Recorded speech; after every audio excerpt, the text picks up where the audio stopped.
any one person each day, or you may find it complete for that person after one forgiveness. Your higher self will tell you, so follow the guidance. This week also continue to clear uninvited influences from your aura as needed, and close your aura whenever you go into a crowd or near illness or negativity. Whenever you think about it, give love from your heart to anyone and everything. These practices are now a part of your daily life. From now on, they should be done regardless of whether or not weekly lessons mention them. Thank you.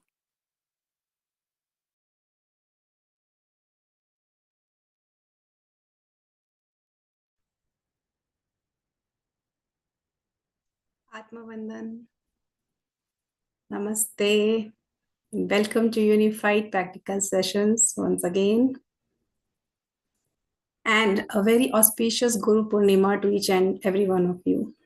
I warmly welcome all of you, to those who are joining from across the globe. So, whether you are a seeker or a friend or a soul family or a mentor or just a simply fellow traveler in this path, your presence, each one of your presence is a blessing.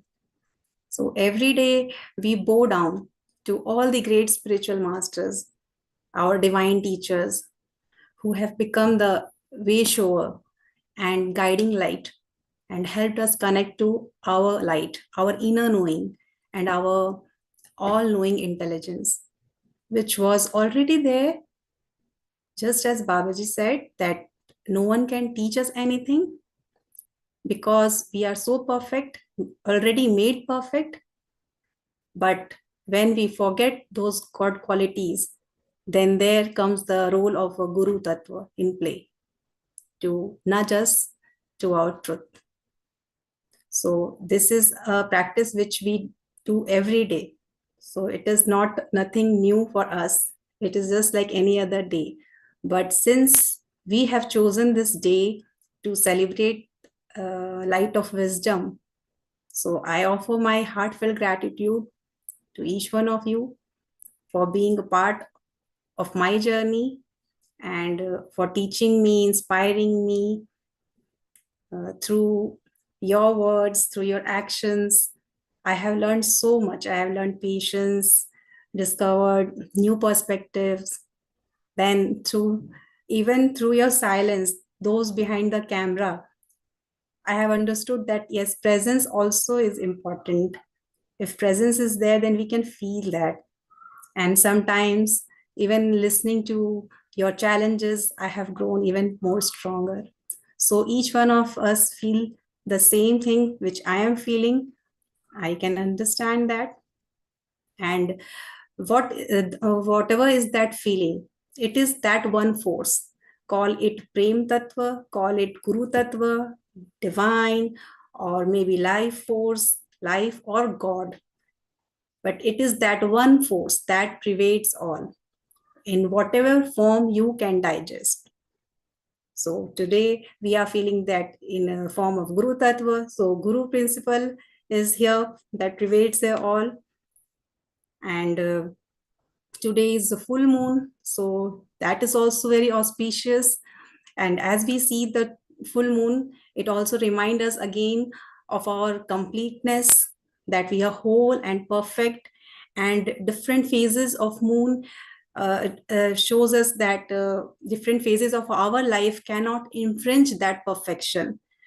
Just as the moon reflects the light of the sun without any hustle, without any complaints, that why the sun is shining bright and why don't me? It simply waits and wait for its divine timing to illuminate, to shine, to reflect. So similarly, we also shine with our wisdom, which is within us, and we will shine in our divine timing. So no point of holding any grudges or bottling up of emotions. We have to just let it go and accept our own true self. And today we are going to practice the same. And Jayaji, is going to lead the session today, adding her new perspectives from her Gyan Ka Pitara, her own wisdom, and then guide us to the quiet period practice as well. So, Jaya ji, welcome. Welcome over to you.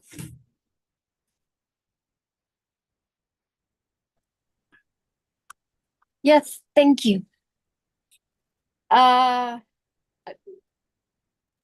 Since today morning, it's been overflowing with so many thoughts and emotions and appreciation and gratitude. It's been a beautiful day. Today, the topic is forgiving with truth. So, before I start the lesson, I had two lines of a song that was running inside. तूने और रंगीले कैसा जादू किया पिया पिया बोले मत वाला जिया बाहों में छुपा के ये क्या किया पूरी पिया हो तूने और रंगीले कैसा जादू किया पिया पिया बोले मत वाला जिया. So I feel like the entire universe, the entire environment is just Bahume is enveloping me with that love. Yeah. So then now I'll start. So life is for receiving love. When God made us in his image, he filled us with light, with love, inside and outside. So each and everything that he created is oozing out of love. It's like when you eat a donut that has cream in it, whichever part you bite, that cream falls, drips into your mouth. So it's like anything you do is actually dripping out of love. When we look around us, the mountains stand tall, the birds chirp and sing their way through the morning. When you wash your face with water or you use water, it's so cool, so pleasant. The flowers are swaying in the breeze. The trees, the leaves are moving so beautifully. So everything is actually giving us love, but we don't realize it. It's like when a little baby is there in front of you. Whatever you do, the baby is giggling. Whatever you do, the baby is smiling. So that is actually our nature. That is what God intended us to be, to enjoy every moment, to live every moment, and to give love wherever we go.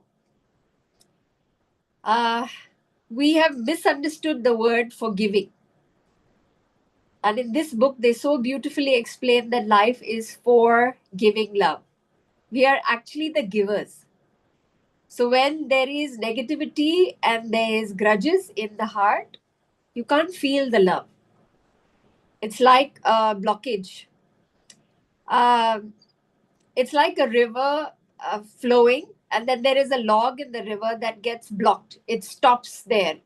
So the river water keeps pushing it, keeps pushing it, keeps pushing it till it just flows into the river. So because we resist, there is issues. Because we have grudges, there is issues. But actually, when we flow with the current, it's just beautiful. Also, I'm reminded of a story. One guru gave his disciple a stone, a paras stone, and said, "You keep it near any iron and it will turn gold." And so the disciple kept it in a box full of iron. And he said, "In the morning, I will give it back to the guru." When he got up in the morning, he opened the box and nothing had changed into gold because there was a tiny thin layer of tissue in between the paras and the iron. So that tiny layer of grudge that we have, or irritation, or frustration, is not letting us feel that beautiful energy. Grudges are something we hold on to, but it's actually very simple to drop. It's when we realize that it's only an illusion. We feel that someone has hurt us, attacked us, caused us pain.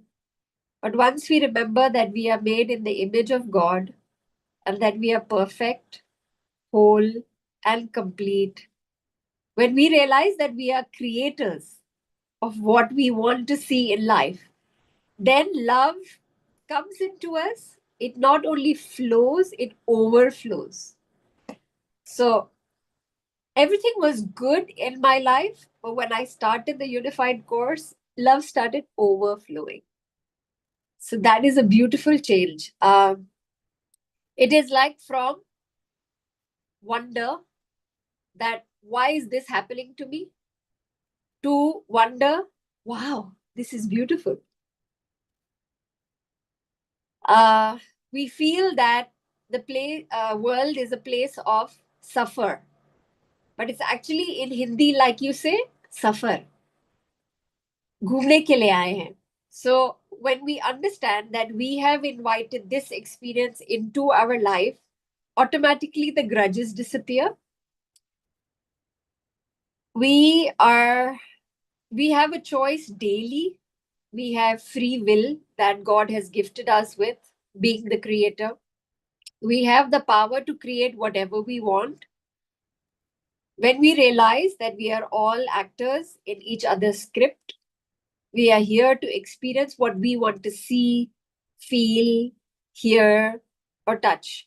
When we have the power in our hands, life is completely different. Think we are robbed and betrayed, and that's exactly what we will feel. But if you think we are love, joy, abundance, peace, power, that's what we'll feel. When we see that the actors in our life are actually our manifestation, there is nothing to forgive. The forgiveness aspect disappears. It's when you feel that you have pain that you need to forgive. It's when the person has wronged you that you need to forgive. Also, somebody had asked that it's so hard to forgive. Life has been so painful. I have lived 40 years of my life in this pain. And Guru said, just turn on the light. You were living in darkness. Just put on the light. So change your perspective to the truth and realize that it's my creation, that no one can harm me without my permission. Then the power comes into my hands. And it's like you put a no admission board in front of your heart. For anything that's unnecessary, there's a no admission board. I have made a mistake in my thinking, and that is what has caused me pain. No one, absolutely no one can hurt us. And when I realize that, then the love starts flowing. So today, take out time to note down all those wonderful people who you hold grudges against. For each person, say the words of forgiveness. Feel, pause, and connect. I'm also reminded of another story where a man told his guru that I need help. I've been in bondage all my life, and that's what I've been born with. That's what I have learned from my family. And so the guru took him to the garden, and the guru ran and hugged a tree and said, help, help, let me go, leave me. And so the man looked at him and said, Guruji, let go. That's all you have to do. So he said, so that's what is the answer to your question. Let it go. When you go to bed today, sit for some time, think of all those people who have wronged you and send them love. Say silently, I send you love from my heart and I forgive you, knowing that it's impossible for you to infringe on my perfection. And slowly and gradually, you will feel cleansed, you will feel lighter, you will feel like you're flying. So when I did this the first time, I thought, wow, the power is in my hands. I can do it now. It's like the pure acceptance of life. And when we understand the concept of forgiveness with truth, it actually brings out the divine nectar of love. So you can drink the divine nectar. Do this every day this week. So at times you will feel you need to forgive a person once, and at times it'll be a few times. After this, remember to protect your aura and to send love daily. When a few years ago, around 11:30 at night, suddenly my daughter came out of the room and she's like, Mama, I realized something. I said, what? She said, how can two souls become one? Because a soul is perfect. Two souls become one. It's not possible. Two complete souls are going to get married. A soul cannot be incomplete. You can complement each other, but you can't complete each other because you are complete. You are Puran. You are full. You are whole. And that was so beautiful. She was probably 16 at that time. But I thought, wow, what a beautiful way of thinking. So I am the sweet syrup of creation. I am whole. I am full. I am complete. I am the source of love and light, is what I understood from the chapter.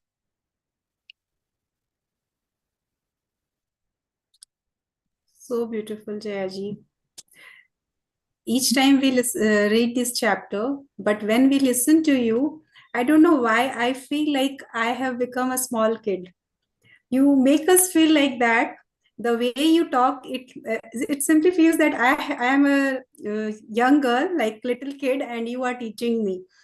You make your aura speaks like that, like a teacher of like a you are just how you're teaching small kids with so much love and simplifying the difficult chapter also in the easiest term, easiest examples you give.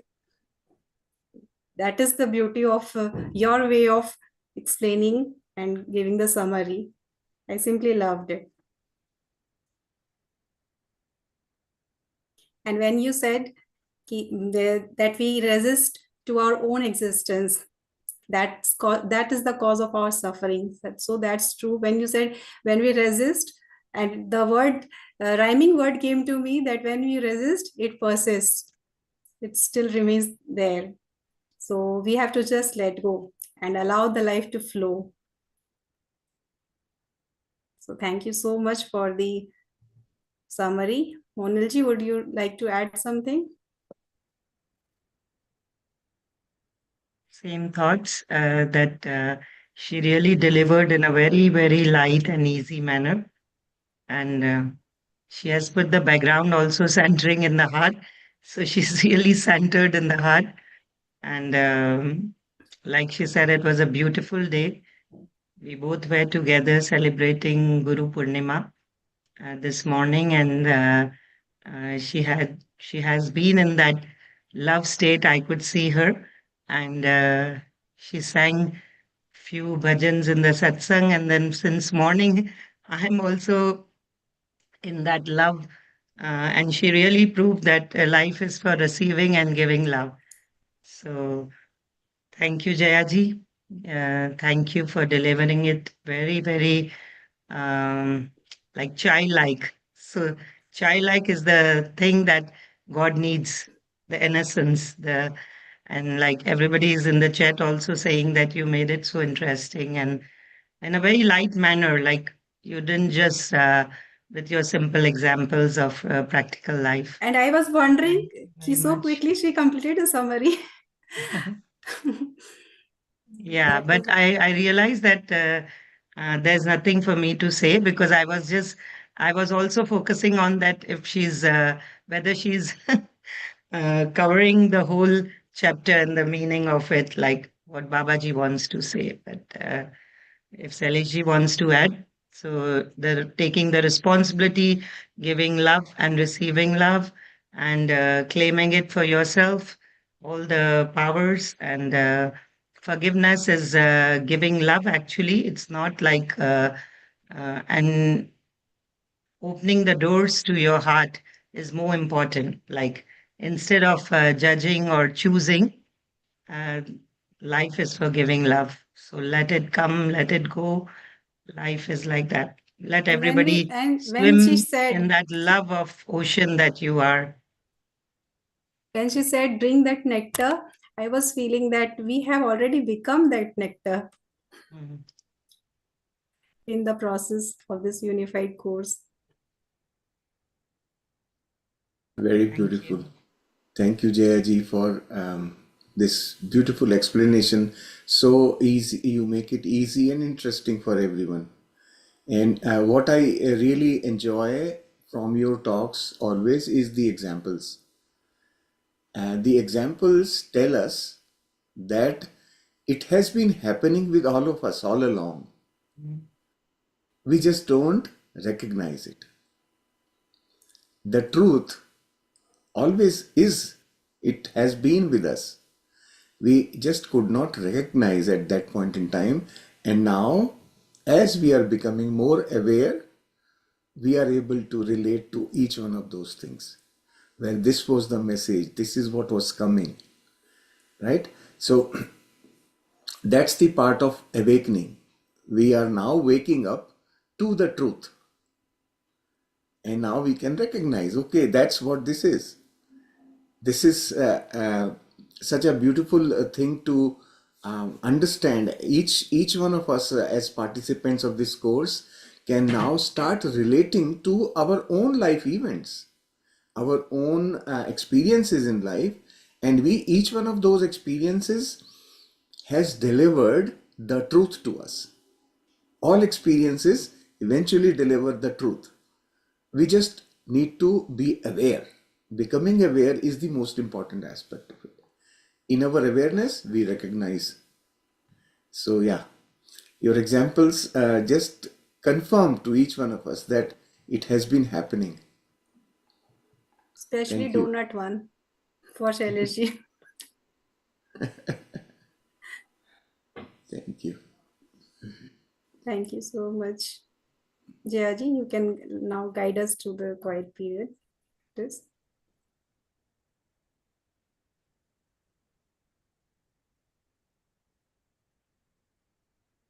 Sit comfortably and you can dim the lights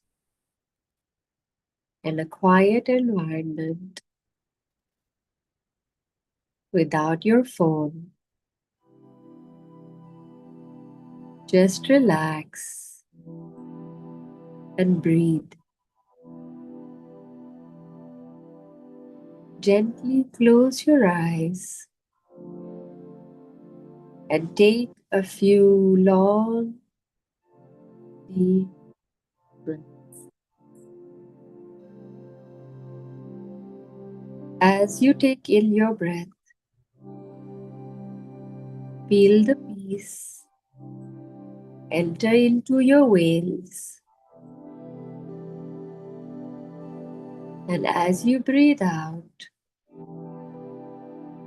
release all the toxins.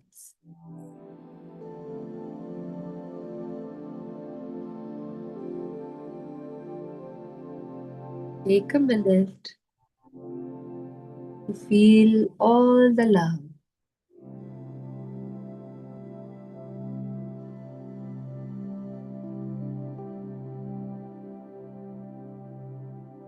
I am made in the image of God.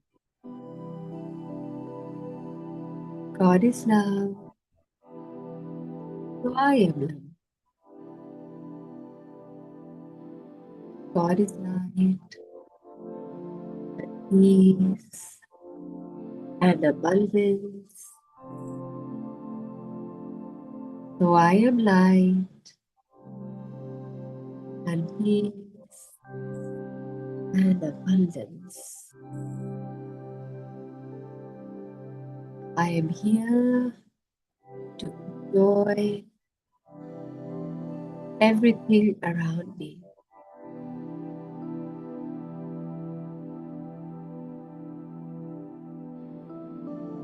As everything showers its love on me.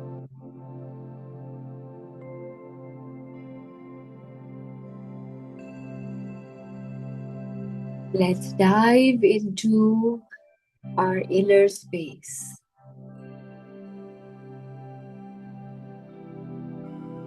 Swim around, feel the freedom.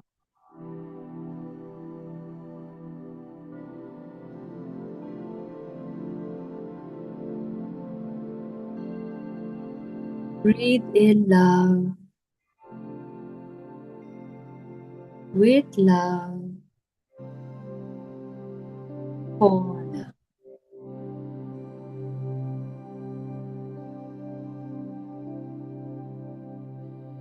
See how your entire body relaxes as you bring in this beautiful feeling of being the creator.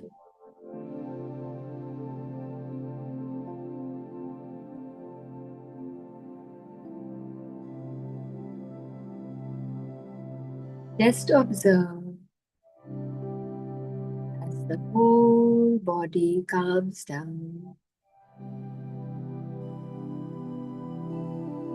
and is right here, right now, in the present.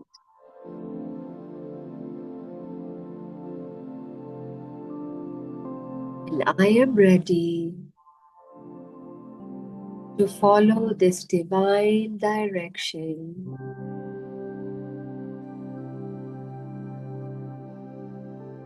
guided by my higher self.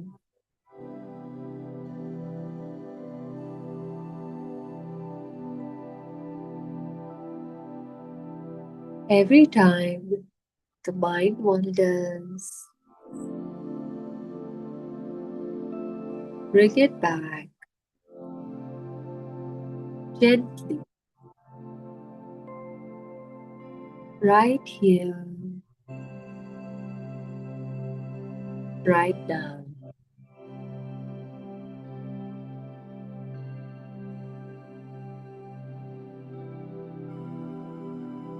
Everything comes back to me when I realize that I have created this beautiful life, and every moment through my free will.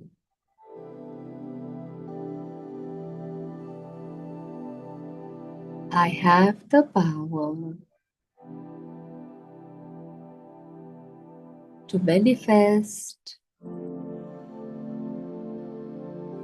whatever I want to see and experience.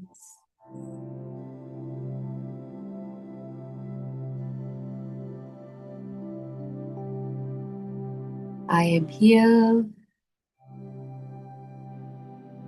to change my perspective so that I can flow in love.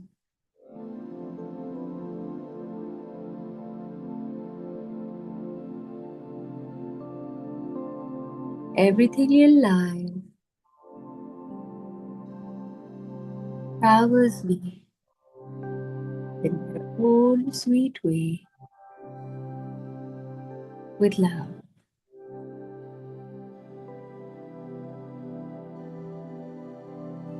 The trees sway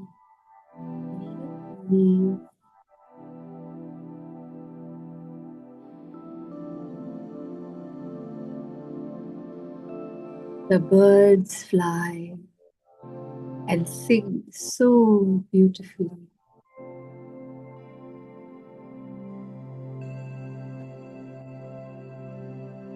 The rivers flow so joyfully.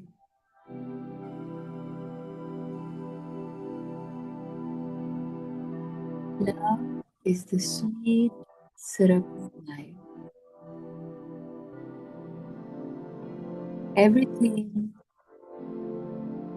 and everyone gives us the sweet taste of love.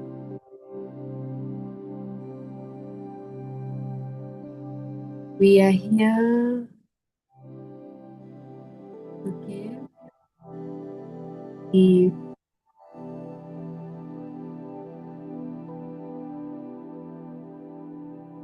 free from resentment, free from grudges, free from baggage.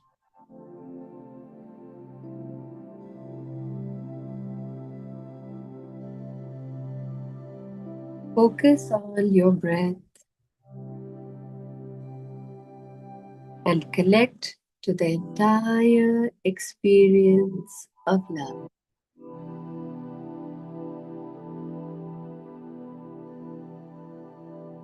Feel the abundance.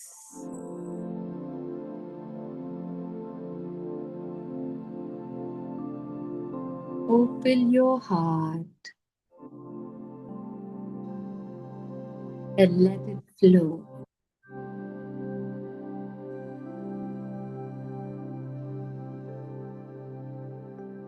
Welcome yourself. Greet yourself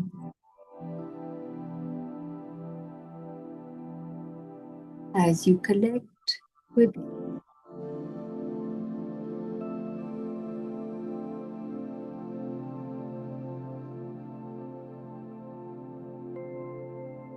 There's nothing to prove,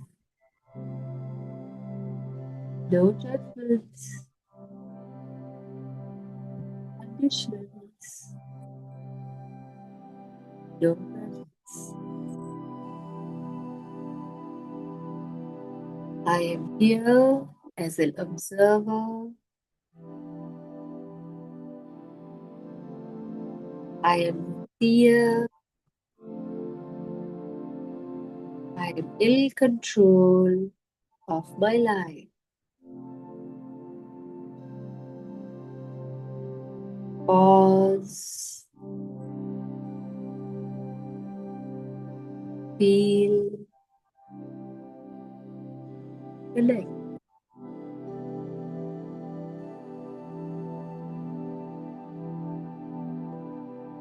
Let the energy of these words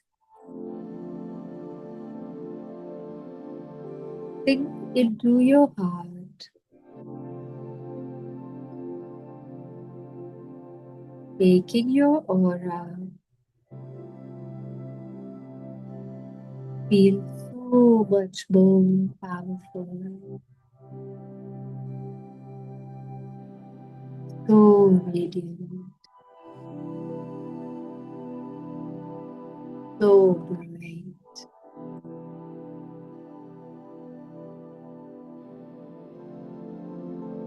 Every atom of my being is overflowing with God's love.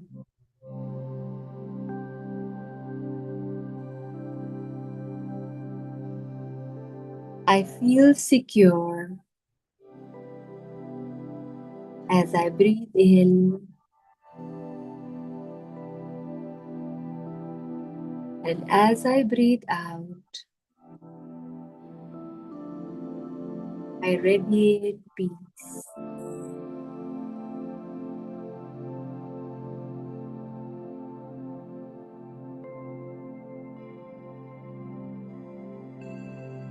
Drop all the resistance. Just be in the moment.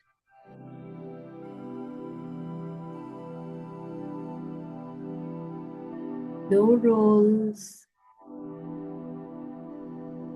no identity,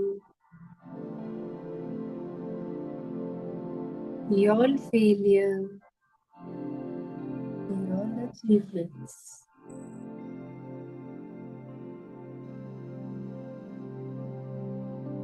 No present, no past, no, just be.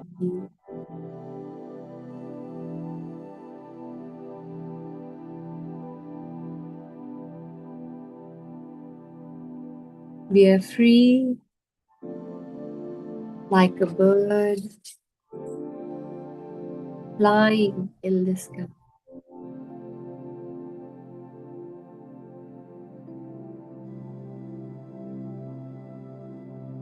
Experience you are nothing, but you are everything.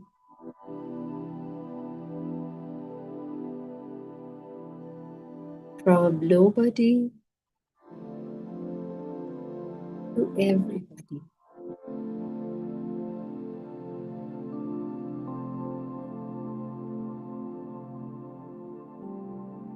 From limit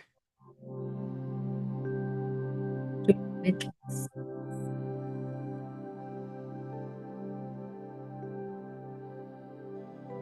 Feel the expansion of your aura glowing all around you.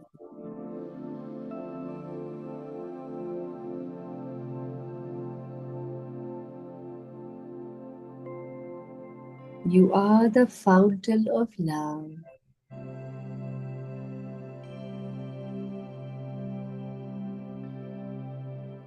The Creator created us to feel the entire creation.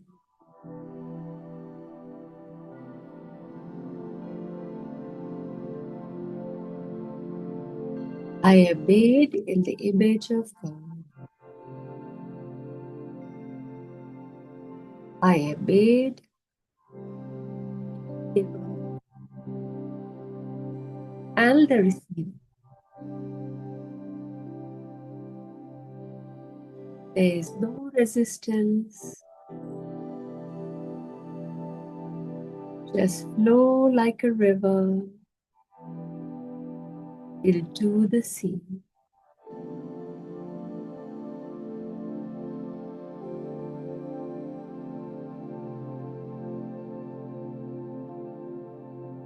We are the creators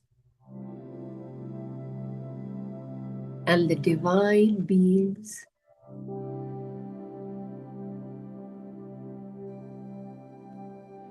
Life is for giving and receiving love.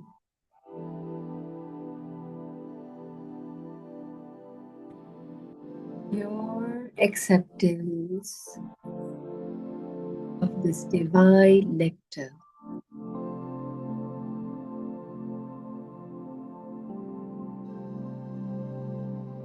God is perfect, whole,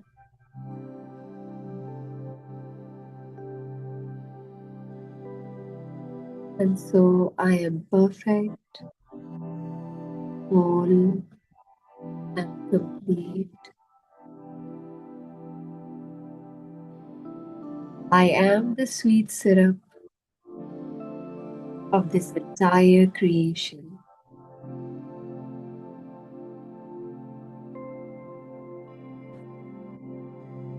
Enjoy this feeling.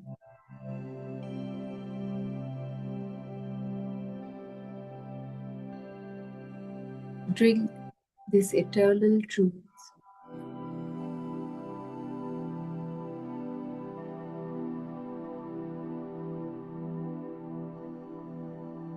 open up to this feeling.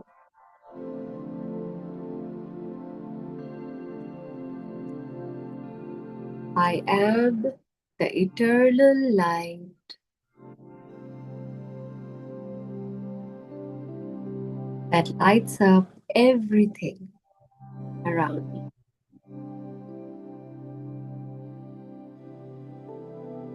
Merge into this feeling.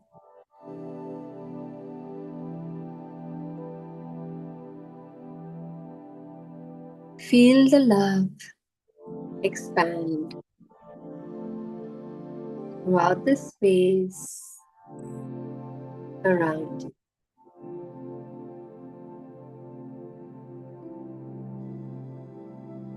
Your entire house,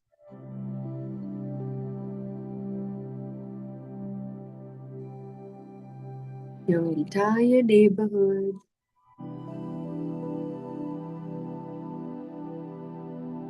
your city, your country,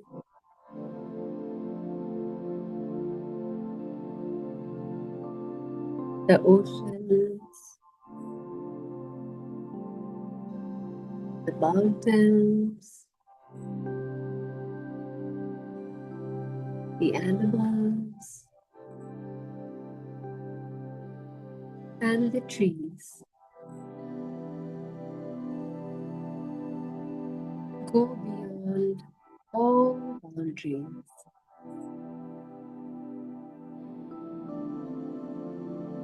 See the love in the sun and the stars and the skies.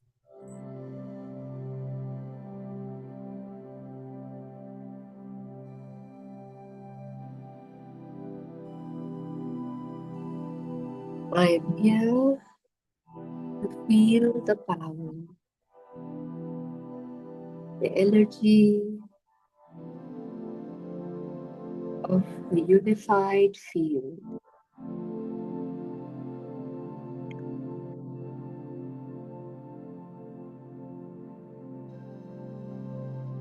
We now learn to share the love around us to the environment.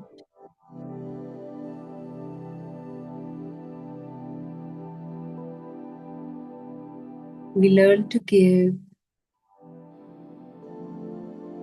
through kindness, compassion, warmth,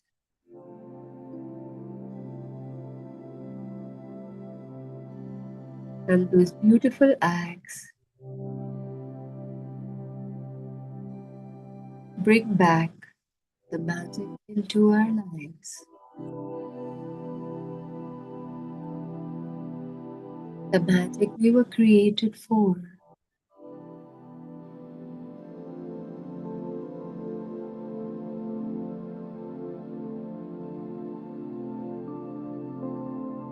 Our higher self guides us. Once the channel is clear,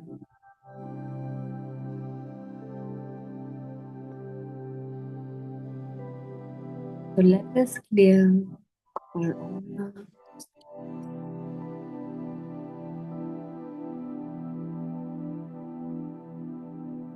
to all uninvited influences. I send love and light.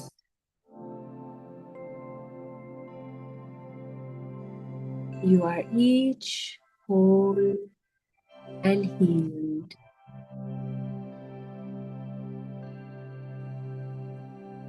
You are each created as love and light. You are still love and light.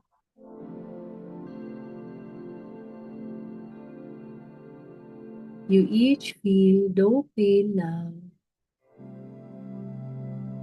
and you are not afraid. You each have a perfect place to go. I ask my higher self to take you there.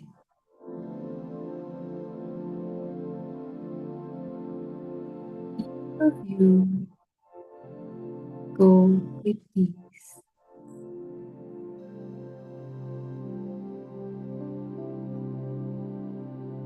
I close my aura to all except my higher self.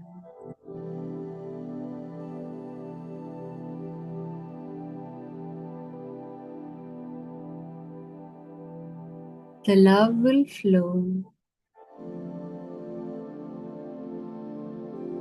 when we see this aspect of life.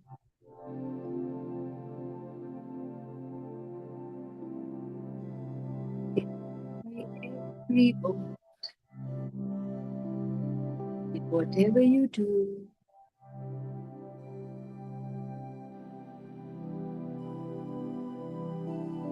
keep this channel clear so that the love continuously flows.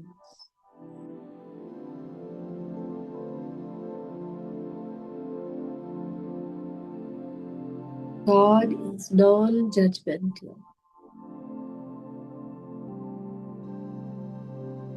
and so am I.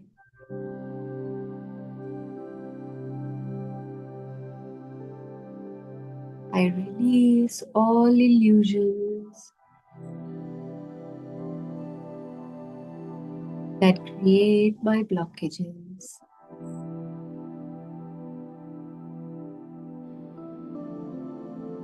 I can feel my vision expand.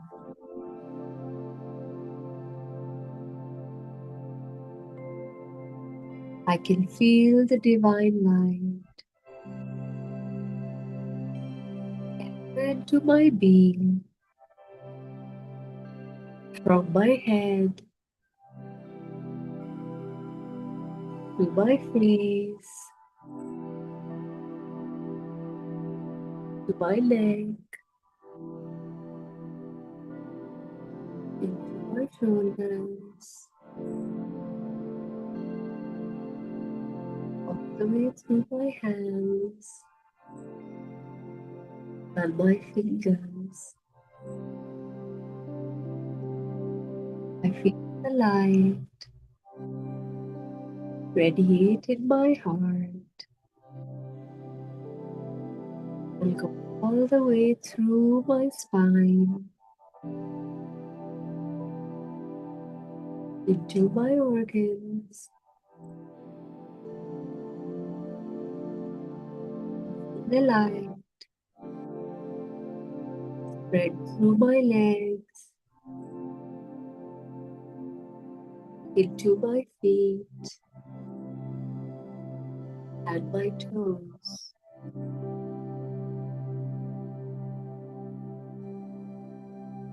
I feel my entire being light up.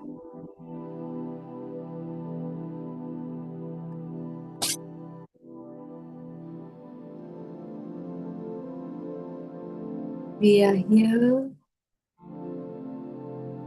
to express our free will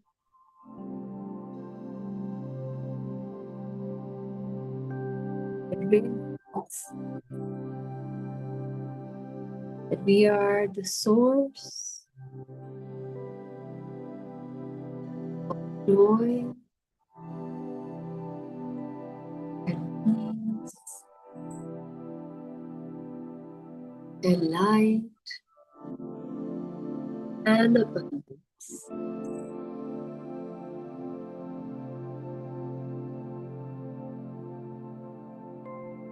We ask our higher self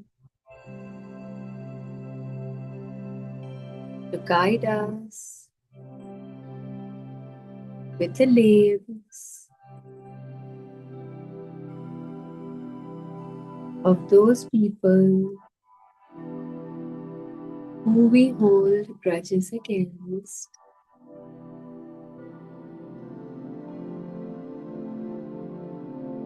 We send love and light to each of those people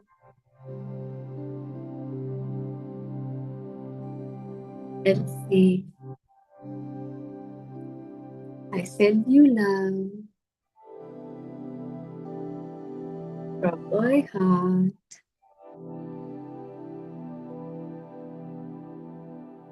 and I forgive you,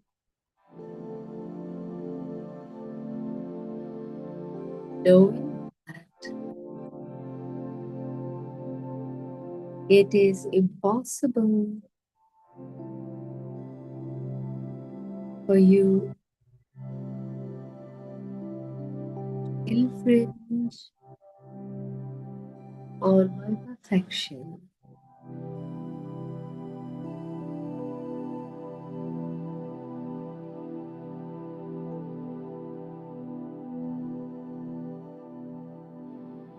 My dear higher self,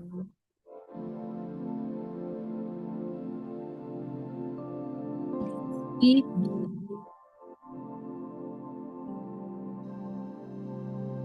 for those people I want to forgive. Pause,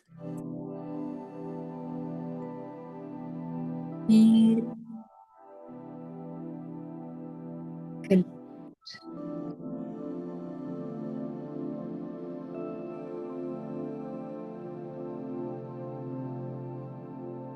You may want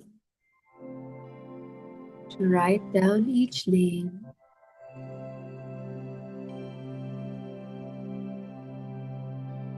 so that you can forgive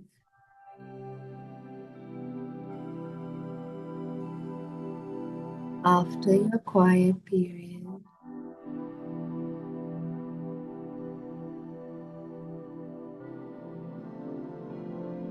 As I learn to forgive, I feel clean, I feel light, I feel love.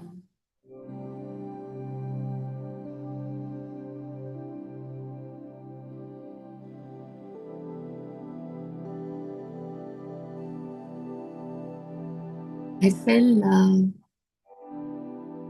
to every cell of my being.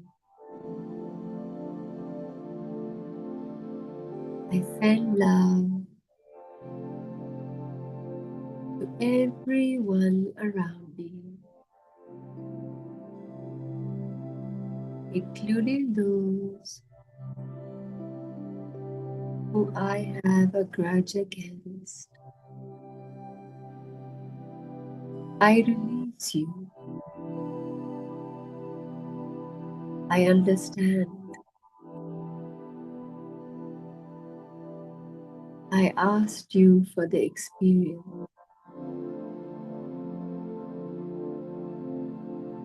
I realize I am the creator, the actor, the director, and the producer.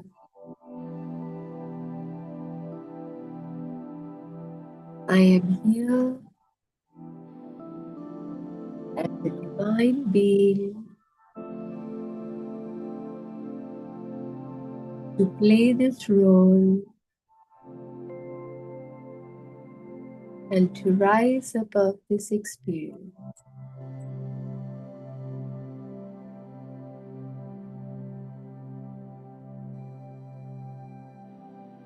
I am here to give love. to feel love.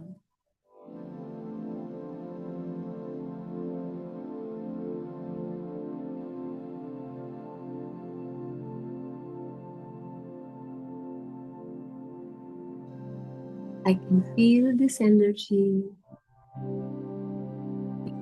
more powerful and more radiant.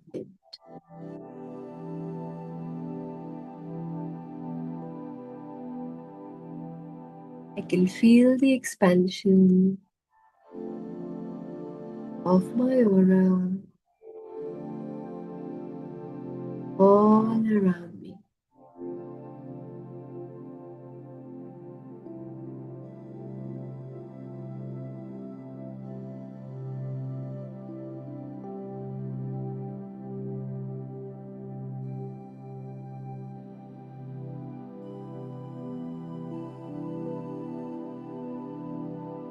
Slowly feel the space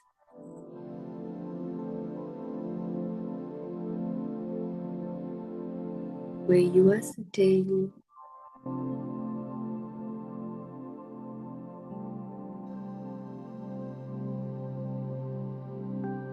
Feel the vibrant energy shining bigger, brighter,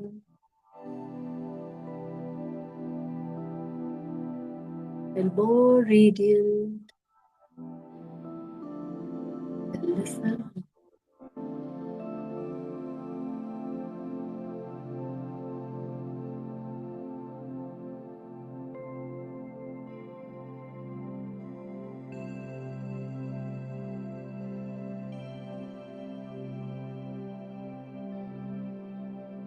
You may want to stretch or wriggle your toes.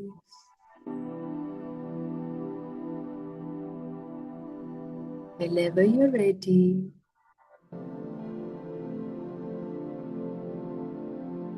unclasp your fingertips and put your palms over your eyes.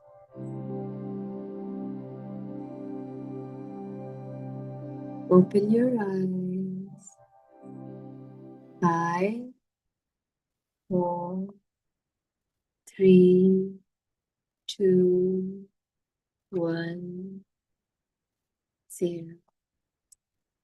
And when you're ready, take a sip of water and feel the love around you.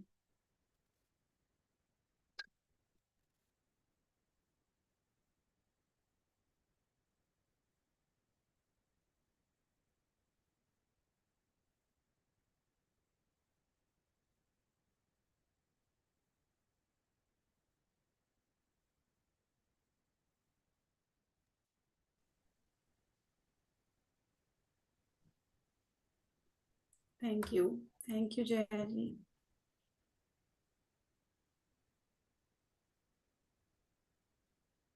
That was really deep.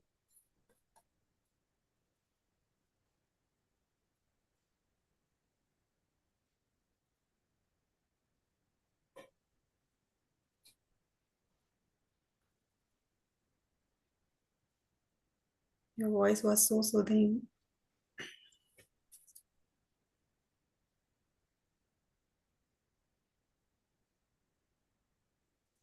So if anyone would like to share their experiences, can raise their hand.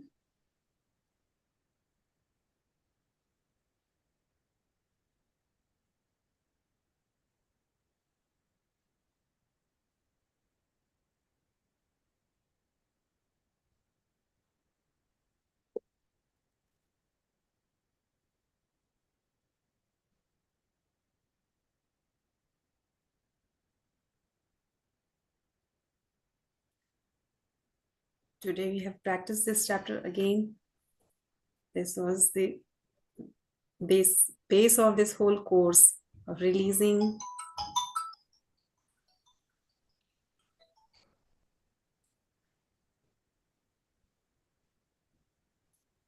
releasing all the whatever grudges we have been holding. Now, tomorrow we are going to again do another important chapter of correcting thoughts. So this had to be cleared. Like forgiveness, we have to understand it completely to the depth that it is. Life is forgiving love. So, Melji, you are back. Thank you. Thank you, Jayaji. I was feeling throughout the meditation that I'm going through chapter 1 to chapter 6. And again, the message was coming is that come to the spotlight, take your responsibility, and why you are using only the small candle, you are a floodlight. And everything was like I was running through each chapter and all my thoughts were only there. So thank you, thank you. It was like a perfect revision for me. Moniji, as you said, that take charge, take ownership of your life, right? So yesterday, something like that happened. I would like to share my experience. I just now recalled actually. So as now we are doing this online classes and taking lead of the sessions. So somehow I got connected to one group, and they invited me here in locally. They invited me for physical offline meditation sessions, and when I went there, this lady who called me, who invited me, her name is Savita.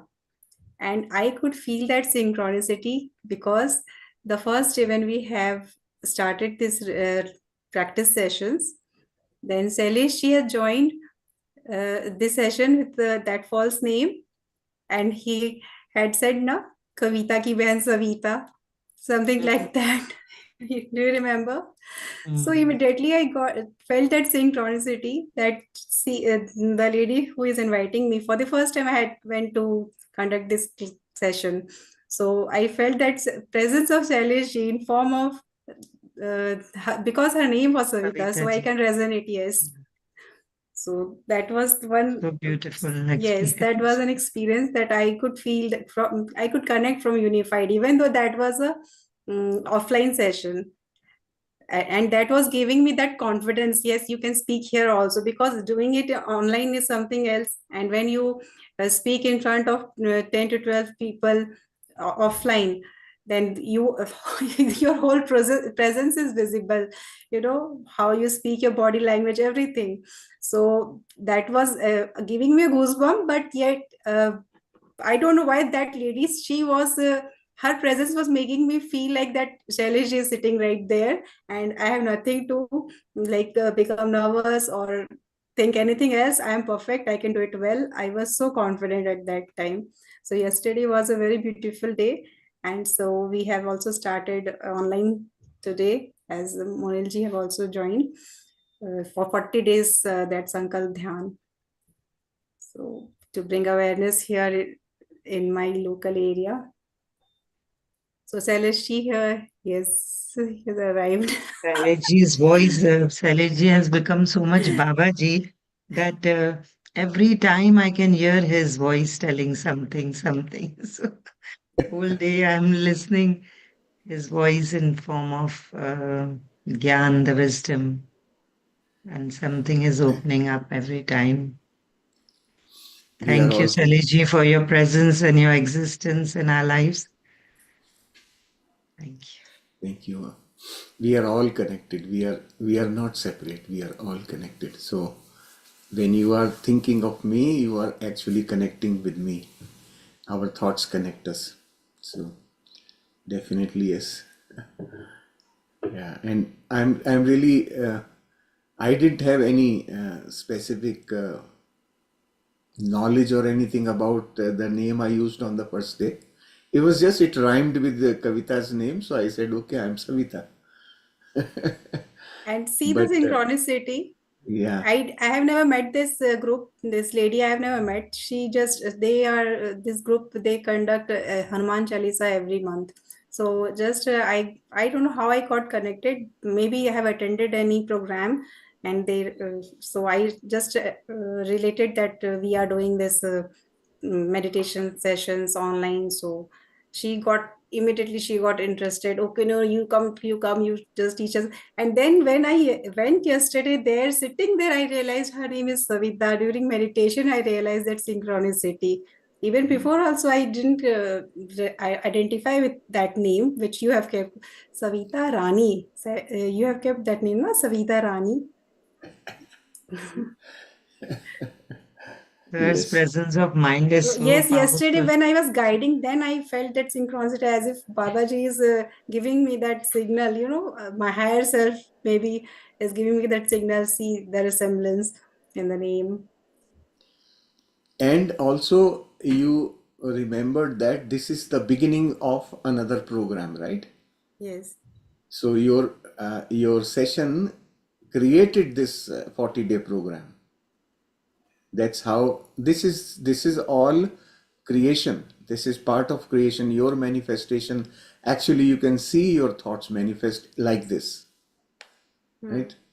So, and it's all this is all practical demo of what we have been learning.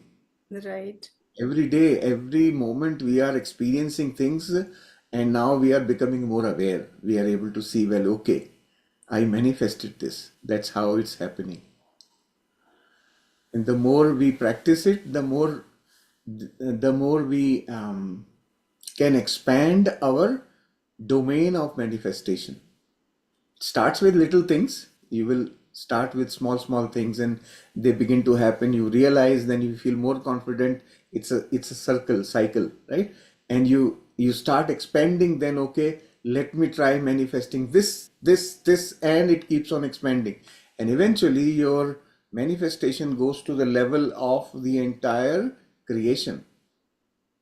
That's where you can manifest at the level of the entire creation also, because you are no different from God, right? And this entire creation is also your creation.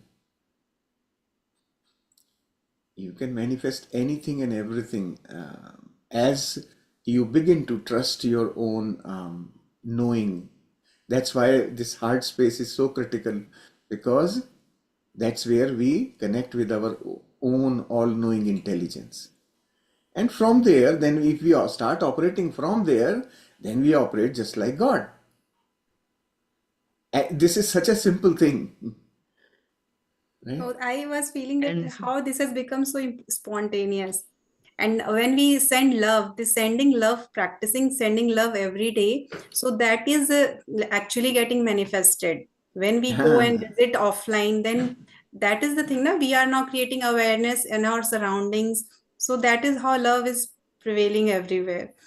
So I yes, was yes, feeling that. And I perfect. was thinking that how Jayaji shared her experience, that she was not even ready to meditate as a participant. Like she said, no. And when she, like her ankle got sprained, and then she started joining meditation and experiencing it, then slowly, I told her we are starting new program with Salish Preeti ji. Then she joined the Meditate for Wellness. She had already joined before Unified itself. So, and now I was thinking today that now she's there leading. So, see where to where your journey is bringing Exactly. you. So, you manifested it yourself. It was her lowest priority, Mm. right? I can't do, I have nothing else to do. Okay, let me do meditation. That is the lowest priority. So that was From there, universe way of conspiracy, of spraining her huh? leg. To there was a message. Okay, now sit with yourself. Today Yeah, in we our can't satsang say it also is. we got so much messages about love. So I was looking at her and saying that what's synchronicity? So Yeah, and then she also wrote a poem and she sent me last night that so I can see from where to where she has. absolutely. And this is how um, what I call this call as organic growth.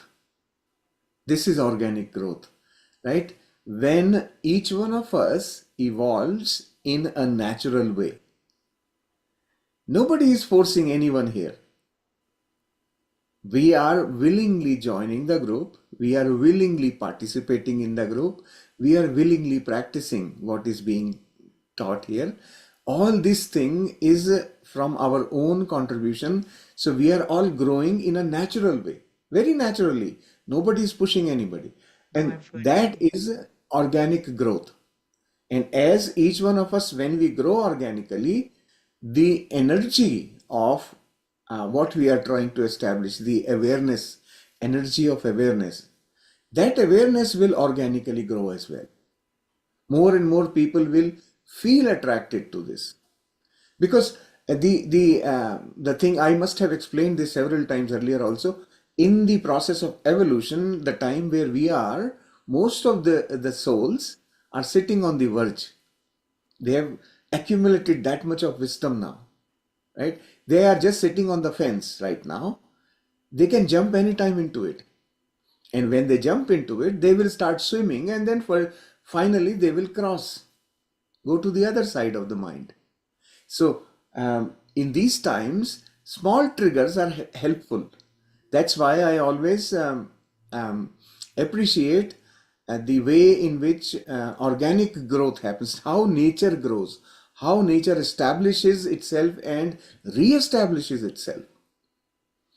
It cleans up and then re-establishes, cleans up, re-establishes, right? So this is how, if we are able to synchronize with this process, then synchronicities will happen automatically, right? If you have to be just in the sync, in the flow of how nature wants to grow, and each one of us is part of that nature. As we grow, the whole thing, the awareness is going to very quickly spread, right? People will start waking up now. This energy is so powerful. The energy of love is so powerful that everyone can connect to it easily, and it wakes them up. That's how this whole thing works. So, to me, I'm so grateful for all of you being part of this, all of you present here, all of you who are practicing and participating in this process of growing up. You are going to become the source of this energy for everyone else around you. This morning I was remembering that song which Gulzar wrote for a serial, and the title song for that serial that used to come on TV long time ago. Mowgli. You remember Mowgli? There was a song that Gulzar had written for that title song. Anyone remembers? Jungle jungle fool khila hai. Uh, Something like that, but I only remember this. yes. है ना? जंगल जंगल जंगल जंगल बात चली है, पता चला है, पता चड्डी चला है, पहन के फूल खिला है. फूल खिला है, फूल खिला है, right? So this is all flowering that is happening everywhere, right? In the wilderness, see the connection of nature's own way, right? Wilderness is nature's way of being, where, if you have ever paid attention to wilderness, what it is actually, it seems like a chaos, right? There is no order in human mind. It's not orderly, but nature has its own order, its own chaos. In that chaos, every growth, everything growing there has full freedom to grow in its own way. There is a huge tree, and below the tree there is so much grass, and little plants are growing all around there together with that big tree, and they are coexisting. No one is hurting each other. They are coexisting, helping each other grow and flowering and blossoming. That is how nature is. It allows all of us to exist to our fullest potential. right? If you see, I have several trees here in the front yard. I keep noticing these kind of things. These are subtle things, but you notice how if you have seen how these coniferous trees are. I have some pine trees here in front. So pine trees have branches right at the floor level. Near the ground they have branches, and from there they grow up into a triangle. So because of those branches, the growth that is coming under that tree, you know what it does? I have these peonies, they are under the tree actually. From there they are growing, and they just come out like this. They come out like this and then go like that around the tree. They find their own way, right? This is how coexistence happens. They don't fight with each other. They just go around. That's nature, right? This is how we have, these are the things we have to learn. Of course, later on when my gardeners came, I got them to prune some of those branches to let my peonies grow. So they have done that for me. But all I'm saying is how that growth happens, like how the plants grow. They find their own first they try their natural growth, and then if there is an obstruction, they go around. Just like the river also. Same But they thing. never stop. They never We stop don't, growing. we don't. We just keep growing. We are adaptable. Humans are also the same way. We adapt to the situation and then we grow. So when we are unaware, when we are living in that state of being unaware, we struggle and we fight. Right? That's where all that resistance happens. No, my way or the highway. Right? That fight is against nature. We have to remember that. So once we begin to understand nature, well, okay, if you want to do this, fine, I will go around and do this. As simple as that. There is no need for us to struggle with each other. We don't have to fight. So suffering becomes suffer. Right? Isn't it? That the moment you remove this, then it becomes a beautiful journey together. So that's how I see all of us growing this as a group, as participants of unified program. I see all of us growing that way. Yeah, and more will Recently, I come had out. opportunity to see like wild nature, and I was so amazed to see. And I asked people around that is it maintained by like uh, by people? They said no. So it's more amazing to see that how they're only dependent on the natural resources. Like nobody's actually. So I call it raw beauty. Like it's Hmm. so pure and raw. Nobody's like really meant the human is not maintaining, not interfering with them, but they're letting it grow. The rain and the sunshine, it really helps them. So everything is together makes it so beautiful. They're only dependent on that the rainwater and the sun and the soil. Yes. So how that And everything comes for them to the need, to what they need, everything is being fulfilled. It's so amazing, and it's really amazing to see. It's so beautiful. yeah, pristine. I call it pristine, untouched, Yeah. pure. Yeah. When I was in India, most of my life was spent in metropolis, big cities. Right? I lived in New Delhi, Calcutta, Bangalore, New Delhi all the time. So I was in big cities, and I used to always um, wish that I could be in a forest. I used to wish that, and I loved forests so much that, especially when I was in Bangalore, I had my own possibilities. I had the opportunities. So almost every month, once one of the weekends, we used to drive all the way to Ooty. And on the way to Ooty from Bangalore, there is a forest called Bandipur, right? Bandipur is a forest on the border of Karnataka. We used to go and stay there. There are huts there. We used to just go spend the weekend there. Children playing in the. I had just my daughter at the time, not both. So she would be playing with the deer there. That's how beautiful nature was. And I felt so relaxed and so happy to be in that environment. And then when I had finally the opportunity to come to Canada, this place is plenty in pristine nature.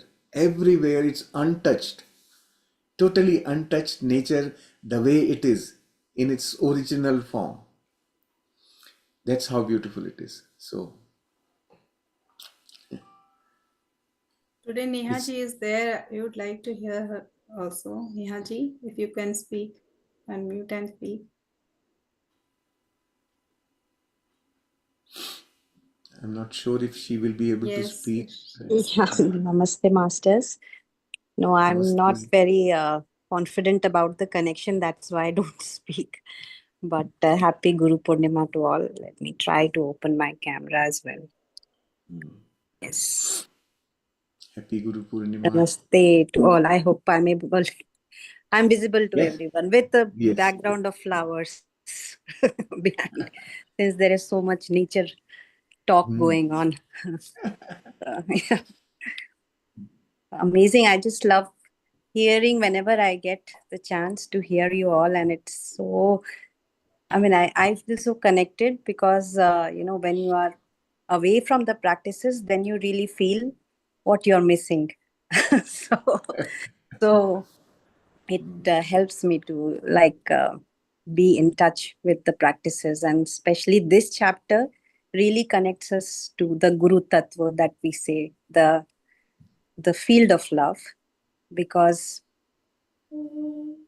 everywhere you see, today there have been so many experiences which have happened that I go out and I just see love in everything. And I met so many people today, and all those filters, I don't even remember what I had for them, like before. Even I don't even remember those things.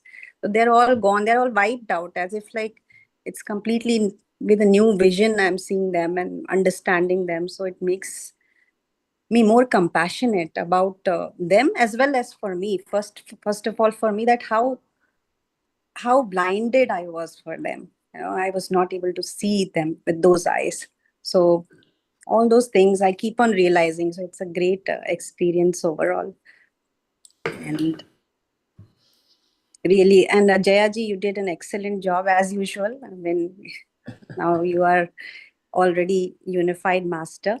So, and really, Kavita ji, I really, when you were saying that she teaches like she's teaching kids, I had the same thought in my mind, like she's teaching as if we are kindergartners, and I was loving to hear it like a kindergartner only. Like it was so easy, so simple, especially this chapter where we had to like do it twice to understand the crux of it. She did it like so swiftly and so smoothly, like she's coming smiling away and reading the chapter, and yeah, yes, everything is fine and life is forgiving love.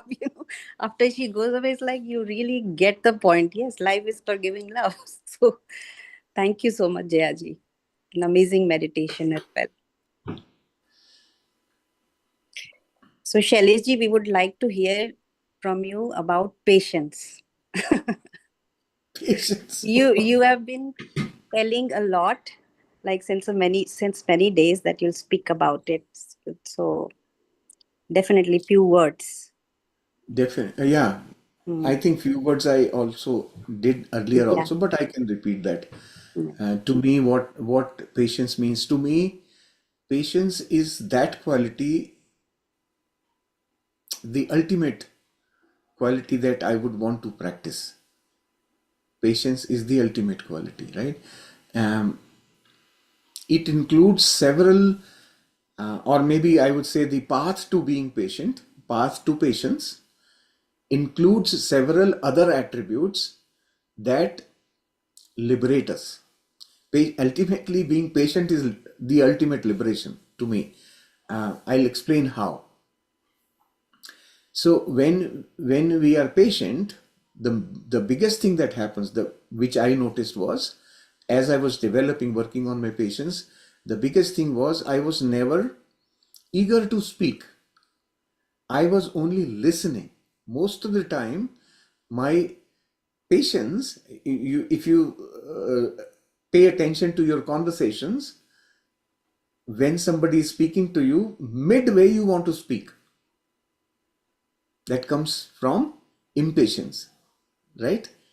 And that is because you have processed that whatever came to you, you have actually processed the first initial part of that conversation and prepared an answer. You want to respond, right? That is, to me, that is because of impatience. So as you are developing patience, what happens is you are now listening. Well, okay, let me listen to the complete message this person wants to give. Once I have listened, because I may respond in some way, and this person is already going to tell me about it after whatever that first sentence was, right? And my impatience will interfere with that. So patience makes you a good active listener, and active listening is a very big virtue, very important attribute that we should have. Active listening, because that's the only way to learn. If you are not listening actively, your learning is not even 10%. When you are actively listening, listening gives you the possibility of receiving something that you do not already know. Somebody else can bring across a point that you don't have registered in your mind already. So learning something new is possible from listening. When you are speaking, when you are talking, you cannot talk things which you don't know. You are only regurgitating your own knowing. That's why speaking doesn't grow your knowledge. It may clarify to you that, yes, I know this. But you are not learning anything new. Whereas listening gives you that opportunity. Maybe something new is coming. Yes, wow, this is a wonderful thought. Oh, I never thought like this. You know, this knowing, the inner knowing, of course, in your wisdom it is there, but in your conscious knowing, it is not there. And that connection happens through listening. So listening is one of the many things that develop within you. Second thing that what patience does. Patience disconnects you from the human clock, the human understanding of time. It disconnects you from that and connects you to nature's clock, the way nature times things. You start becoming in harmony with how nature wants to deliver results. Truly living the Gita ka Gyan. People don't understand Gita ka Gyan. Gita ka Gyan is this only. Do what you can do to the best of your ability and do not interfere or do not be stuck to the results. Right? We are not to bother about the outcomes. We have to just do what we need to do to the best of our knowing, best of our ability. Results are dependent on several other factors which are not in our control. So why worry about it? You keep doing it, right? So that patience, when you disconnect from human time, you become in harmony with nature. You start flowing. Well, okay, I removed my wristwatch in 2010 sometime, I think 2010 or 11. Ever since I have never worn a watch. That's when I realized about time. And I'm never late for anything anywhere, anytime. Later on, of course, the smartphone came into the hand and it had a clock.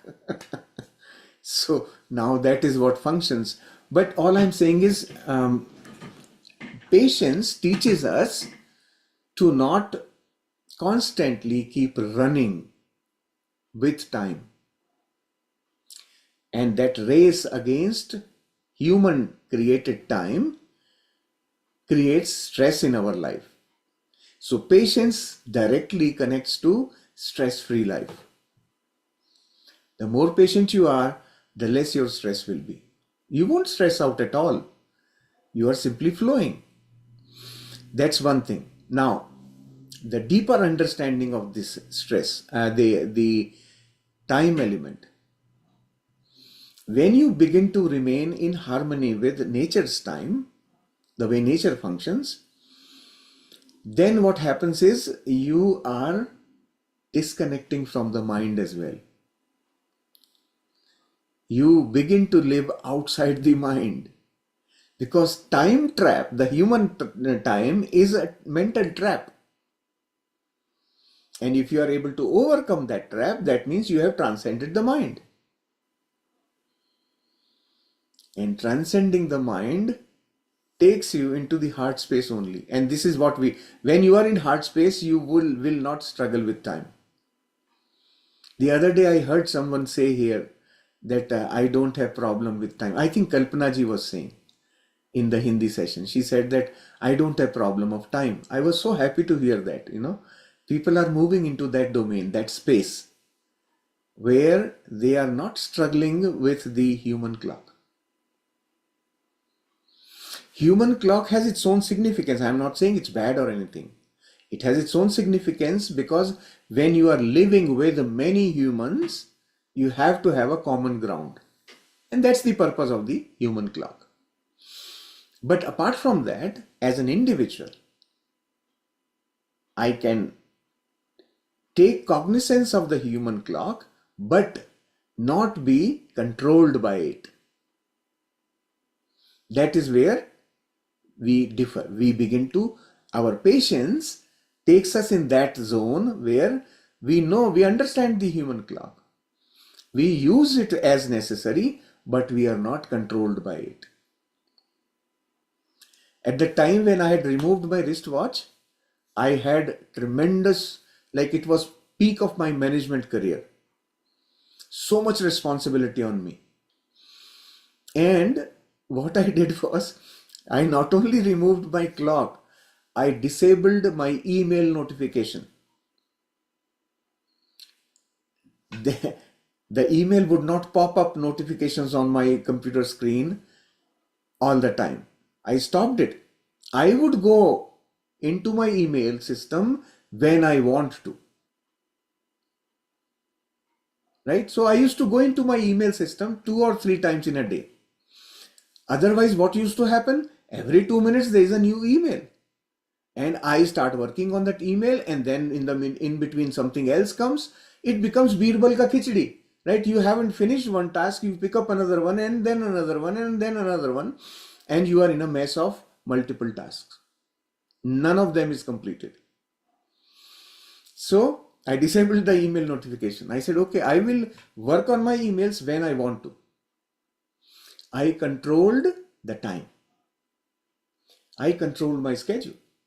That's how we can begin to live a controlled life, live in harmony with nature, but being aware of human time. Awareness of human time is very important. What it is doing to me, understanding the mind. How does it impact me in my mind, in my head? And another implication of this, patience, is that you come out of the rat race.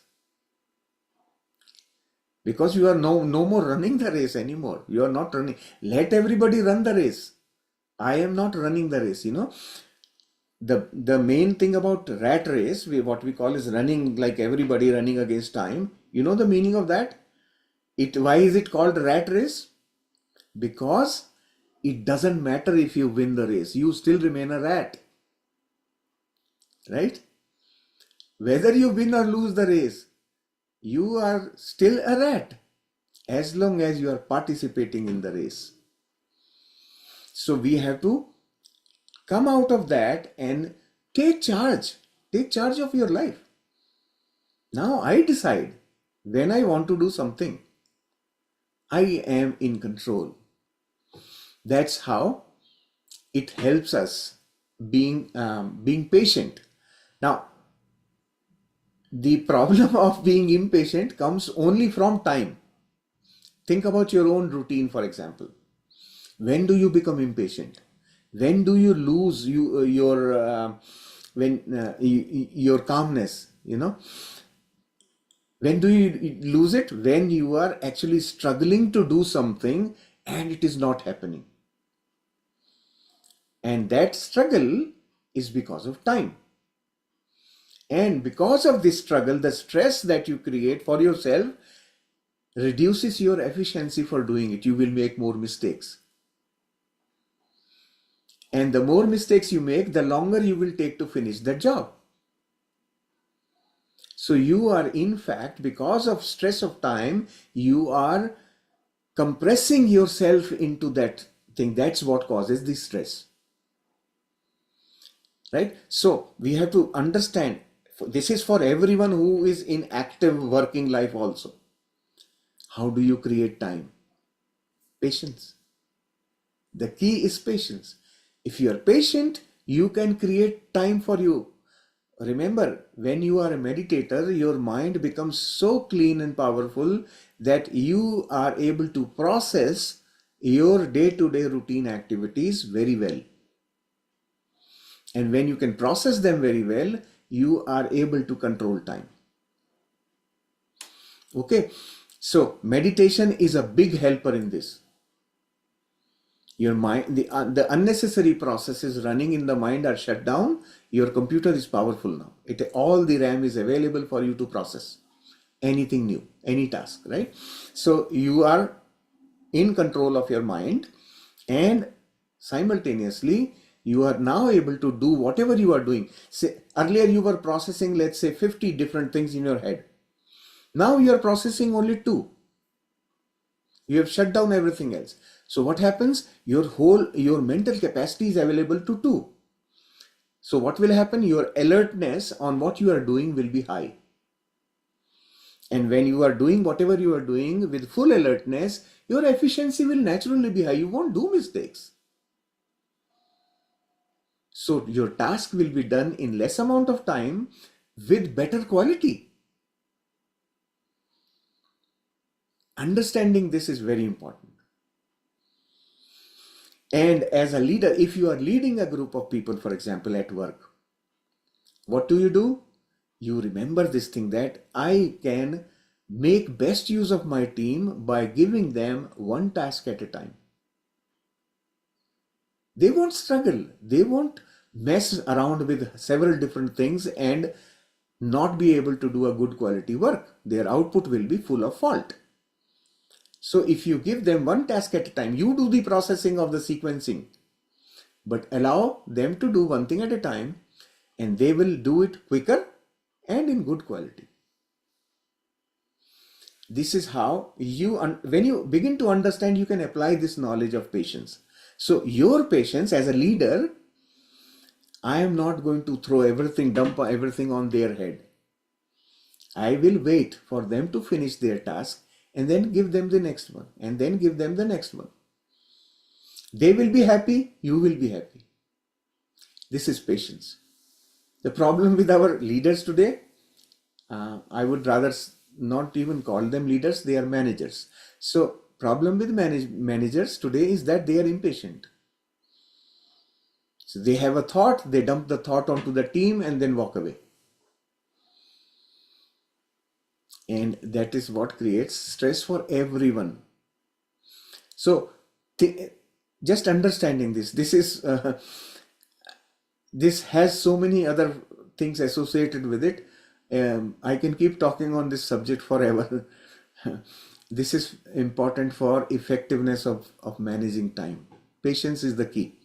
And ultimately, when you learn to stay patient, that means you have transcended the mind, and when you have transcended the mind, your life becomes so beautiful. You start living in your heart space, which we are learning today. Start living in your heart space and look at the life from there. Controlling time is just one of the many things you can do. That is patience. Allow nature to evolve. Allow yourself, the nature, to evolve. You are also nature. Allow it to grow at its own pace. I can't gray all my hair in one day. It takes several years. This precious baldness takes several years to come. Right? So much experience of life comes from there. So a child cannot imagine to be like this, isn't it? Oh, let me gray my hair so quickly and I will be. Not possible. That's how nature works. Very rightly said. And I think this chapter also kind of like, holding grudges, because the element of grudge always keeps us in the element of time. It keeps us in the past. So, Yes, and we are trying to control something, which is obviously we cannot control it. So I think it's kind of related to those things, that we are trying to control time and we are trying to be in the past. So once we evolve ourselves from that and be in the present, try to be in the present. Actually, sometimes I feel that when you start living in the present, then all these words disappear, like patience, forgiveness, and because they lose their meaning. It's, you have transcended those words as well. ah, Yeah, when you are in harmony, right? yeah, If you are in harmony with nature, everything else becomes just yeah, a concept. yeah. I think we understand it better. We understand the real meaning of it, Yes, yeah, and everything eventually relates to the presence. How present you are, your presence, and how well you've accepted yourself in that moment. correct.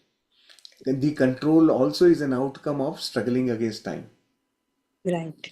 The tendency to control things. Why am I controlling it? Because I want an outcome at a particular time.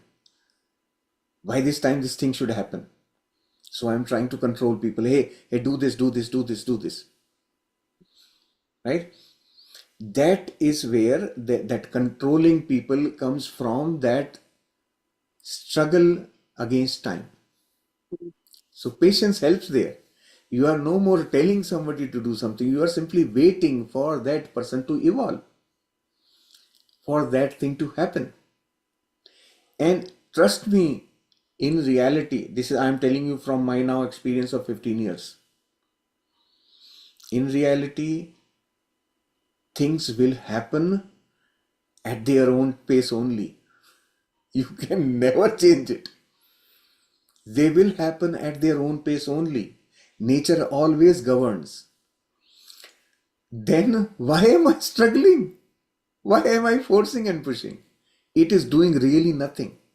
So when we begin to understand that, and nothing becomes late. Everything happens in time only. We just stress unnecessarily, thinking that I am controlling it. I can make that change. I can bring about that change. I can change the schedule. I can do this and that and everything. So that struggle is only in our mind. And if we are able to transcend the mind, we can remain synchronized with nature in harmony. And everything that we do every day is part of that nature only. Like, it's not like growth of a tree or growth of a fruit on the tree or something. Our work, day-to-day tasks are part of nature only, right? Like if I am cooking in the kitchen, it is part of nature's tasks. It happens in a natural way by itself. We just have to allow it to happen. Just allow. And What it do you think about happens beautifully. What do you think about deadlines? What do you think about it? How important is it? Or I have practical experience, so I can very easily tell you that deadlines will never be missed if you allow yourself to be in harmony. They will never be missed. And if the deadline is incorrect, irrespective of what you do, it will be missed. I have seen it over and over again. What happens now, looking at from management point of view, think of a, this is now more like office environment where projects are there, a team is working. Management's attitude is to extract the maximum out of this group of people. So they deliberately put difficult deadlines for you, challenging you. Two things happen from there. One is that challenges keep the team motivated. People are, oh, let's do it, we will see how we will meet this deadline and we will prove to these people all that thing, right? That motivation comes from difficult deadlines. Secondly, they know if it is missed, I will not lose anything because I have promised a different deadline to my bosses. Okay, so I am not in danger. These people are motivated. If they miss, so be it. I have the margin, I have the cushion. Now, people, human beings are, as we talked a little while ago, we are adaptable. We grow against challenge also. So when I have a difficult target set, I will try my best to meet the target. In the process, I will find innovative ways of doing my work. I will find a workaround the system such that I can deliver by that time. Right? This is a creative brain. Each individual is creative. So from people's perspective, those are opportunities for growth. And some people shine. I've seen the results so many times. People shine. They just come out with innovative solutions to things and meet the deadline. So the deadline thing is, again, remember that we cannot control it. Many other things are involved in that happening, that event happening. So deadlines, if they are more practical deadlines, they will be met automatically if you are less stressed. Don't stress the people. Make them feel happy about the work and they will deliver. Trust them. The most important thing is trusting. So by trusting people, what am I really doing? I am manifesting that outcome. By trusting. Manifest trust. When I trust my team to deliver at a particular time, what am I really doing is that my subconscious is aligned with my conscious for that specific thing to happen. And that will really manifest. I have seen it happening again and again and again. It happens, right?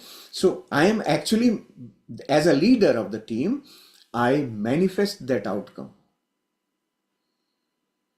Everything in nature is that way only. But when my mind here is setting a deadline and my heart here says, well, these guys are going to fail, they are going to fail. Right? So deadlines have that characteristic. Deadlines are, once again, trust that they are controlled by the entire system together, not just me or just that group of 10 people. No. Deadlines are an outcome of several other complex factors. Gita ka gyan, right? Outcome. Yes, thank you. So when you say this nature governs it and it happens in its own divine timing, and I just getting one example of a bamboo tree. It takes 3 to 5 years to grow, but before that it is not visible in the ground. We won't see anything, but in that time period, that the root of the tree that is getting developed and it is getting more stronger in its base, it is grounding, and after 5th year, within few weeks that stem will shoot up like anything. Shoot up. It's like Yes. 90 feet tall. So that is the example of patience, that persistence, that Yes. it is not visible, but when someone shines, when we we develop our skills, we learn, we work on that, we focus on that. Those period are we have keep patience and work on ourselves. And when Yes, right time comes, we shine. So absolutely. that Yes, is the yes, metaphor of a bamboo tree correct. that I. And all of us here, what we are now learning is that being in harmony means, or being patient means that you are not actually giving up on something. You're not giving up. You are still expecting something to happen, right? But you are just not struggling to push it. Sometimes you may need to push when you begin to see something. 90% of the times, push really doesn't do much. It only gives you the satisfaction, I did my best. That's about all I have seen happening. Really, push doesn't serve. Before you push, you have to figure out why is it stuck.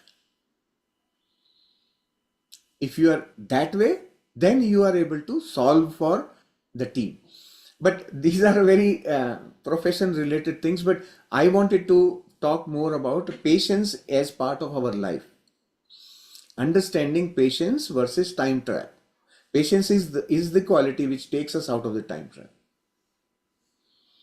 Instantly, actually. If you are patient, you will see things are never, they don't, like I also told once, probably in this session itself, you can practice Gita ka Gyan sometime. Practice it. For one weekend, decide not to control anything.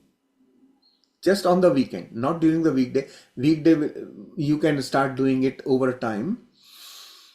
This is how I started.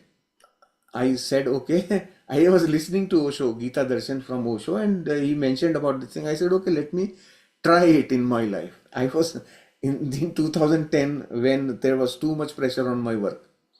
So I started with the weekend. On Saturday in the morning, I didn't look at my watch. I just left my wristwatch on my bedstand and started my day just normally, and then whatever was being asked of me, I was doing it without any resistance, right? I was just flowing.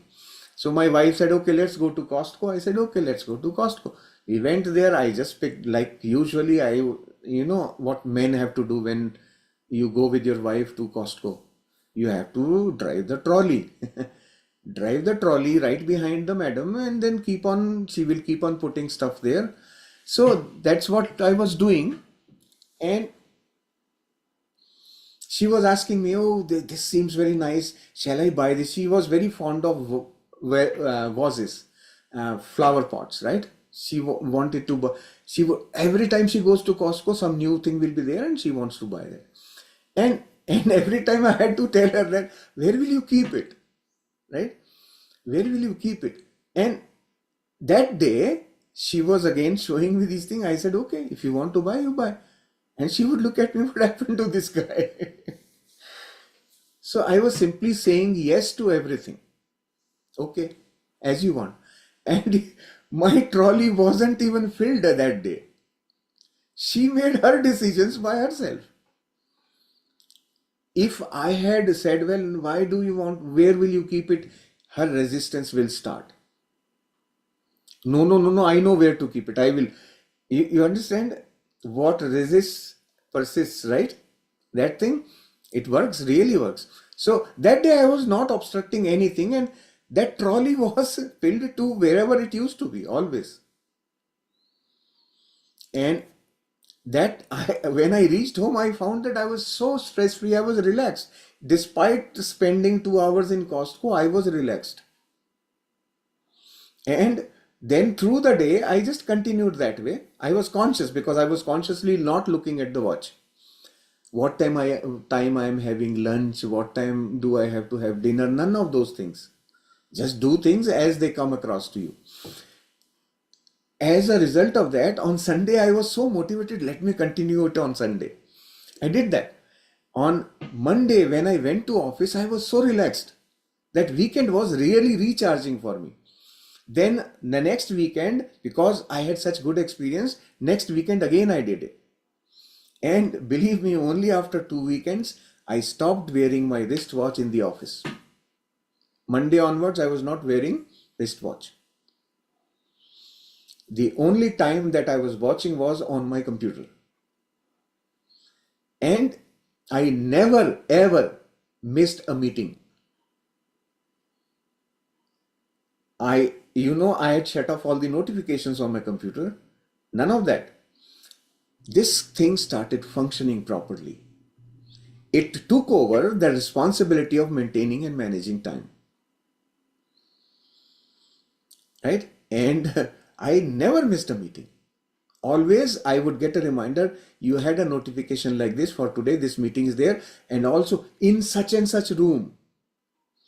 We had several meeting rooms across the building, and the meetings would be in different rooms.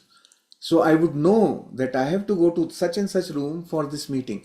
That much memory enhancement happens when you calm down. When you are stress free, your memory becomes very strong. So once you start going in harmony, your strengths will start coming out. You will start becoming stronger. Your own natural abilities will start popping out. So that's the advantage of being patient. Yeah.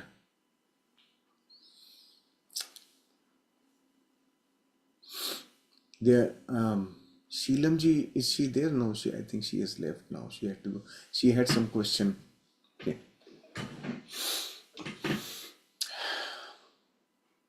All right. So, thank you for asking me for this topic, Nehaji.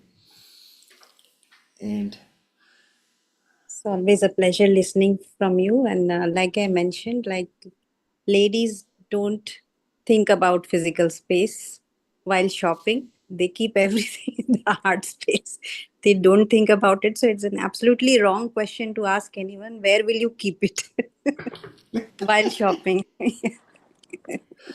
this is the difference between a man and a woman, right? Yeah. Men think this way, women think differently, and it's made for a reason they are like that. It's Yeah. not just like that. And there is another question which comes like you already have it. So that also comes from you already have it. Then you have to keep Correct. reminding, no, I don't have this. So, Yes, I remember. I always recognize this thing. My daughter, when she was 3 years old, she asked me, Papa, I want this that Hawaii chapel, that rubber slippers. I said, just last week only we bought one set for you. Yes, Papa, but that is yellow. I want blue. So then I could never think of that logic. She had that logic also ready. I want blue. Even to this date, day before yesterday, she turned 38 years.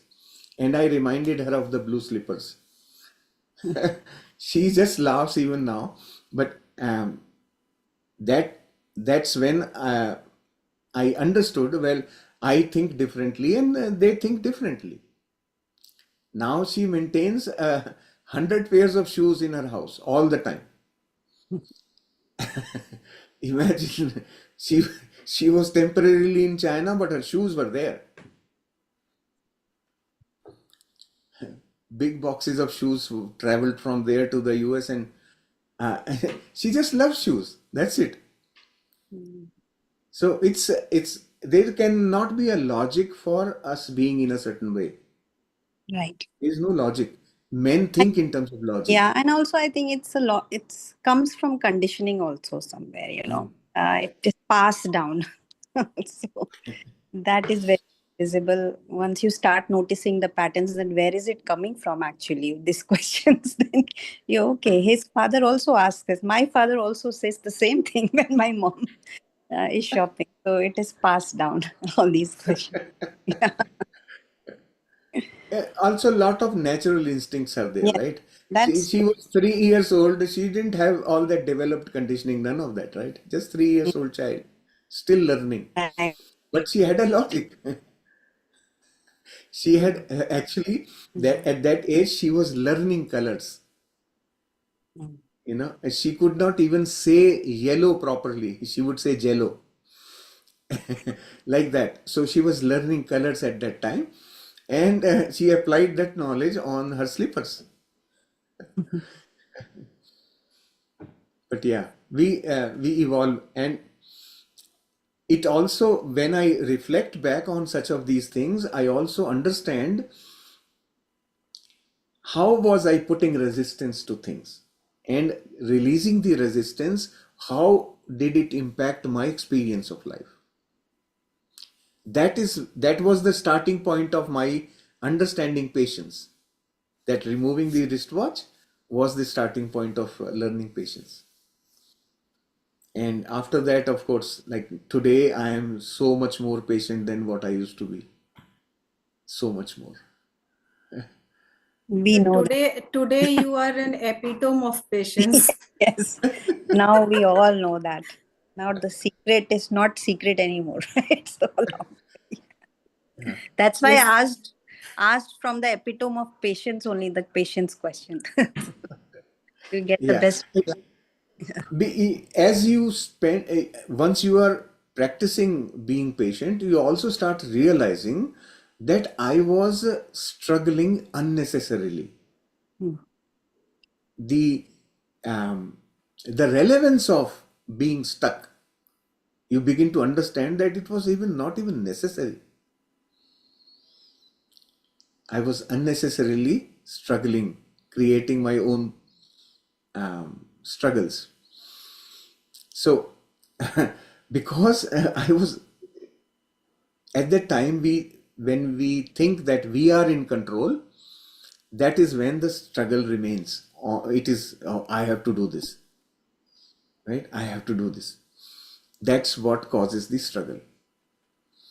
So, when you surrender the control, I am not even I know, because my controlling is not helpful anywhere anyway.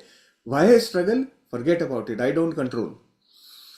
The moment you do that, you will see that results are still the same. Things are still happening on time, things are still happening properly, and it's just that you have stopped controlling. That's all the difference. That realization kicks in the true understanding of how universe works. And I think in this process, like if we are impatient or we hold grudges or anything like that, we also disconnect from the vulnerable side of us and the softness of us. And Ah, yeah, I mean, unnecessarily. I mean, it is not even needed, but we just stick to that wall so much that we yes, forget what are we really holding, what do we really want. Yeah. So that all this I think discussion will widen the perspective. Like it's not only forgiveness, so many things that keep us in time. Like there's so many concepts, impatience, so many things that keep yeah. us in time. So I think that's why probably the question also came. It's really, the more we become aware, Hmm. the easier it becomes for us to disconnect. Hmm. This also leads to disconnection. Yes. Disconnection, or um, removing our attachment to things and people, and the results. This is basically, control is attachment to the outcomes. So that attachment, once it breaks, you understand how to detach yourself as well. Many things happen actually as an outcome of patience. Many things actually. So instead of working on one like that, of those qualities, the root one is Yeah. patience. Work on patience, everything will become the automatic uh, outcome. Sir, here you said that the result is the same. The result is far better with patience. Like you said, when you give one work to one person at one time, the work is more, the yield is better.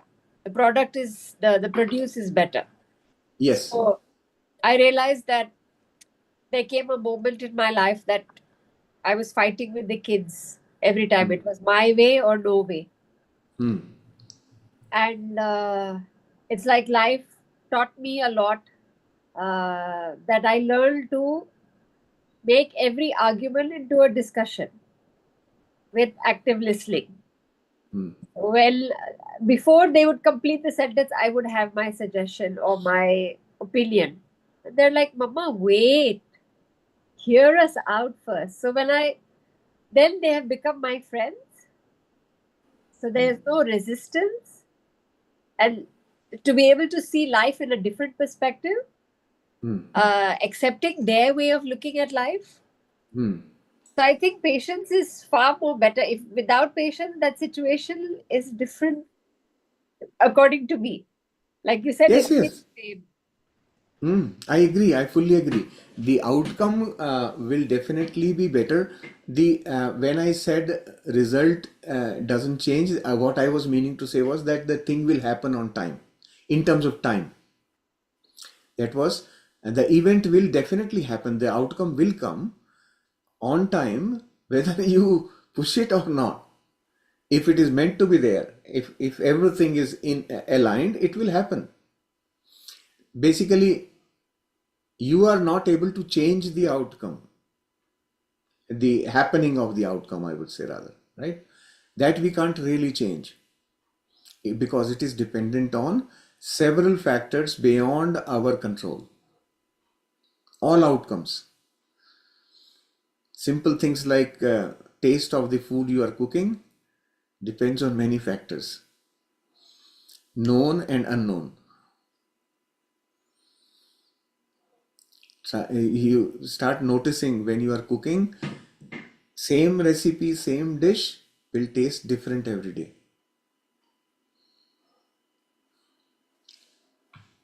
So that's the quality side of things, right? Quality side of things, yes. When you are relaxed and doing it, your taste will be much better. Yeah, good. Thank you for this beautiful discussion and all of your contributions. Thank you. Kavita ji, फिर आज का session, shall we bring it to conclusion? Yes, sir. So far, so good. We Yeah. can now Good. close the session as you have given enough information to process about time and patience.